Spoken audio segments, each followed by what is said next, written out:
নামাজ শুরু করার আগে তিনটি বাক্য পড়ুন, আল্লাহ তাআলার রহমতের দরজাগুলো আল্লাহ তাআলা খুলে দিবেন। ওই সময় আপনি আল্লাহর কাছে যা চাইবেন আল্লাহ রাব্বুল আলামিন কিন্তু তাই দিবেন।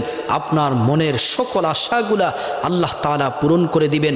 আল্লাহর পেয়ারা হাবিব সাল্লাল্লাহু আলাইহি ওয়াসাল্লাম নামাজের ইমামতির জন্য সামনে গেলেন, কিন্তু পিছন দিক থেকে একজন সাহাবী উচ্চ সুরে বাক্যগুলা বলতেছেন। আর আল্লাহ রাসূল নামাজ শেষ করার পরে জিজ্ঞেস করলেন, কে এই বাক্যগুলা পড়েছ? ওই সাহাবী হাত তুললেন।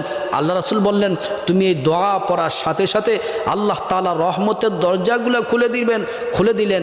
তুমি ওই সময় যা চাইবা দোয়াগুলা পড়ে আল্লাহ তাআলা তাই দিবেন। সকল আশাগুলো আল্লাহ তাআলা পূরণ করবেন। দোয়াটি হচ্ছে আল্লাহু আকবার কাবীরা ওয়ালহামদুলিল্লাহি কাসীরা ওয়া সুবহানাল্লাহি বুকরাতাও ওয়া আসীলা।